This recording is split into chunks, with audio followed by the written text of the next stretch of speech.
नमस्कार। ज्योतिषीय श्रृंखला की स्टडी में आपका हार्दिक स्वागत है। उद्यम तथा द्रव्योपार्जन इस विषय के अध्ययन के क्रम में हम अभी व्यवसाय के या कुछ जातक की एक्टिविटी के या उसके जिंदगी में कार्यकलाप किस कार्यकलाप से जीविकोपार्जन करेगा, इसके अध्ययन से संबंधित कुछ अन्य सूत्रों का अध्ययन कर रहे हैं। आइए इस क्रम को आगे बढ़ाते हैं और देखते हैं अगले सूत्र हमें किस प्रकार से निर्देशित करते हैं। इस बात की जानकारी के लिए, यदि द्वितीयेश एकादशस्थ हो और एकादशेश द्वितीयस्थ हो तो जातक बहुत बड़ा वाणिज्य करने वाला होता है। धन भाव का स्वामी आय स्थान में हो और आय स्थान का स्वामी धन स्थान में स्थित हो कुंडली में, तो जातक बहुत बड़ा व्यापारी होता है, अच्छा व्यापार करने वाला होता है। अर्थात धनेश और आयेश आपस में स्थान परिवर्तन कर रहे हैं। दो भावों के अधिपतियों के आपस में स्थान परिवर्तन से बनने वाले 66 योगों का हमने अध्ययन किया था पिछले वीडियोज में, जब योगों का अध्ययन कर रहे थे। उसमें से 28 महायोग बनते थे, 30 दैन्य योग की श्रेणी में आते थे और 8 खल योग की श्रेणी में आते हैं। तो ये हम जाने थे उस वीडियो में या उस संदर्भ में कि धनेश और आयेश का आपस में स्थान परिवर्तन का संबंध महायोग की श्रेणी में आता है और ऐसा जातक बहुत धनवान होता है, लक्ष्मी जी की कृपा उस पर बनी रहती है, सुंदर वस्त्र आभूषणों से युक्त होता है तथा सरकार की कृपा, राजा की कृपा ऐसे जातक पर बनती है तथा वह बहुत अच्छा व्यवसायी के रूप में प्रतिष्ठित होता है। अगला सूत्र है कि जब बुध का संबंध दशम भाव से हो तो वाणिज्य की ओर रुचि दिलाता है, परंतु ध्यान देने की बात है कि यदि दशम स्थान में पापक ग्रह हो तो आलसी रीति से वाणिज्य में प्रवृत्ति होती है, और यदि पाप और शुभ ग्रह दोनों हो तो मिश्रित फल होता है।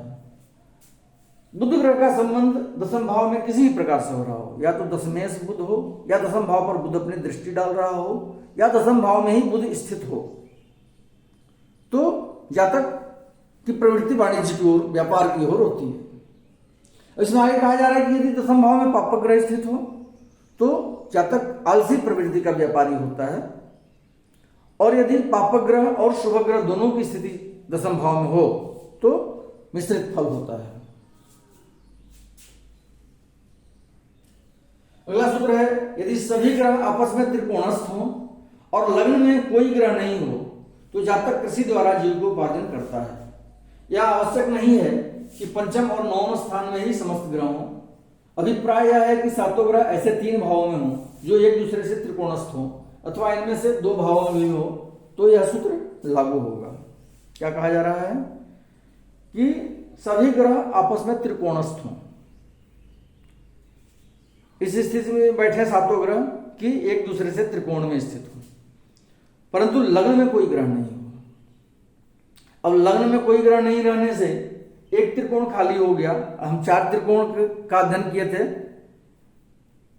जिसमें से इसको धर्म त्रिकोण बोलते थे, लग्न पंचम और नवम को, द्वितीय चतुर्थ, द्वितीय षष्ठ और दशम को अर्थ त्रिकोण की संज्ञा दी गई है। तृतीय सप्तम और एकादश को काम त्रिकोण कहा जाता है, और चतुर्थ अष्टम और द्वादश को मोक्ष त्रिकोण की संज्ञा दी गई है। जो मनुष्य के 4 पुरुषार्थ होते हैं उसके हिसाब से इस कुंडली में, किसी कुंडली में 4 त्रिकोण बनते हैं, धर्म अर्थ काम और मोक्ष त्रिकोण। तो लग्न में कोई ग्रह नहीं रहने से धर्म त्रिकोण में ग्रहों की स्थिति को नकारा गया है, अर्थात 3 में से किसी भी त्रिकोण में अगर सातों ग्रह बैठे हों तो इस स्थिति में जातक कृषि के द्वारा अपना जीविकोपार्जन करता है और अच्छा धनोपार्जन करता है। इसको हम जब योग का अध्ययन कर रहे थे तो उसमें इसको हल योग की संज्ञा दी गई है। जब समस्त सातों ग्रह आपस में त्रिकोणस्थ हो कुंडली में तो हल योग का निर्माण होता है। तो ऐसा जातक कृषि के द्वारा जीविकोपार्जन करता है। अगला सूत्र है, यदि सातों ग्रह 4 भावों में ही बैठे हों तो जातक सानंद कृषि द्वारा जीविका निर्वाह करता है, तो वह सभी से सहानुभूति रखता है। सातों प्रकाशक ग्रह चार ही भाव में कुंडली में स्थित हों, ऐसे योग को हम केदार योग की संज्ञा देते हैं। योगों के अध्ययन के क्रम में हम पढ़ चुके हैं इसको। तो जब केदार योग का निर्माण होता है कुंडली में, तो ऐसा जातक किसी कार्य से अपने जीविकोपार्जन सुगमता पूर्वक चलाता है, सानंद निर्माण करता है।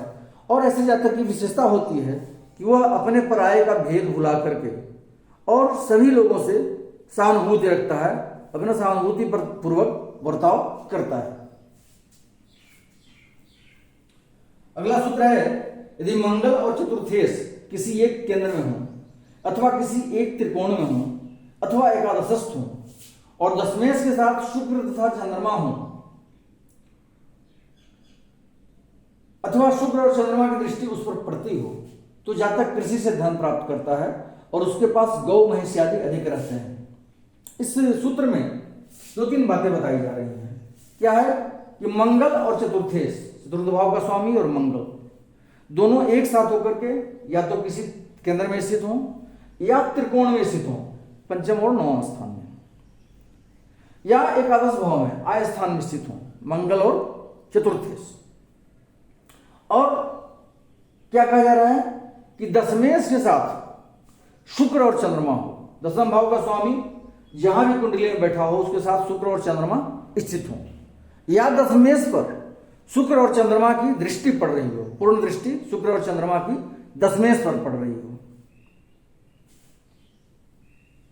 ध्यान देने की बात है, मंगल और चतुर्थेश केंद्र में बैठे हों या त्रिकोण में बैठे हों या एकादश भाव में एक साथ बैठे हों, इन 6 स्थानों में से कहीं भी बैठे हों, और दशमेश दशम भाव का स्वामी शुक्र और चंद्रमा के साथ कुंडली में कहीं बैठा हो, या दशमेश पर पूर्ण दृष्टि शुक्र और चंद्रमा की पड़ रही हो, दोनों ग्रहों की, तो क्या कहा जा रहा है कि ऐसा जातक कृषि से धन प्राप्त करता है और ऐसे जातक के पास गाय भैंस का आधिक्य होता है, बहुत सारे गाय भैंस इत्यादि ऐसे जातक के पास होते हैं।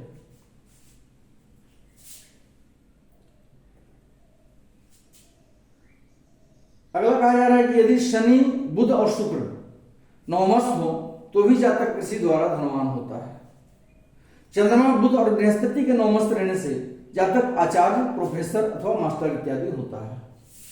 इस एक सूत्र में दो सूत्र सन्निहित हैं। पहला है कि यदि शनि बुध और शुक्र एक साथ तीनों नवम भाव में बैठे हों तो ऐसा जातक कृषि के द्वारा अपना जीविकोपार्जन करता है। और दूसरा सूत्र है कि चंद्रमा बुध और बृहस्पति एक साथ होकर के नवम भाव में बैठे हों तो ऐसा जातक आचार्य होता है, प्रोफेसर होता है अथवा मास्टर होता है, दिग्दर्शन करने वाला होता है, समाज को दिशा दिखाने वाला होता है। अगला सूत्र है, यदि सातों ग्रह लग्न और सप्तम में बैठे हों तो शकट योग होता है। ऐसा जातक लॉरी सर्विस, गाड़ी वानी इत्यादि से अपना जीविकोपार्जन करता है तथा काष्ठ की बनी हुई चीजों का व्यवसाय करता है। समझ, सातों ग्रह लग्न में और सप्तम में यानी दो भावों में बैठे हों तो शकट योग होता है। हम पहले भी इसको जान चुके हैं। शकट योग में उत्पन्न जातक लॉरी, गाड़ी वाड़ी, टेम्पो, ऑटो ये सब चला करके अपना जीविकोपार्जन करता है और काष्ठ से बनी हुई, लकड़ी से बनी हुई चीजों का व्यापार करता है, उनका खरीद बिक्री करता है।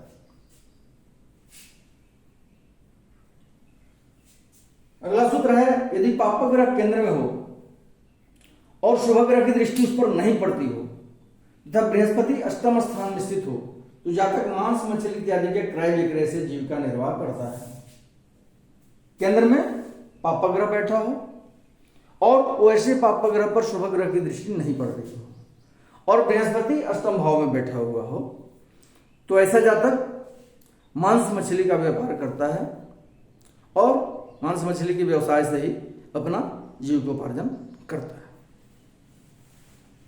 अगले वीडियो में हम लग्न से दशमस्थ, जीविका की बात दशमस्थ से होती है, तो लग्न से दशमस्थ एक से अधिक ग्रह स्थित हों तो उसका क्या साधारण फल होगा उसका अध्ययन करेंगे। नमस्कार।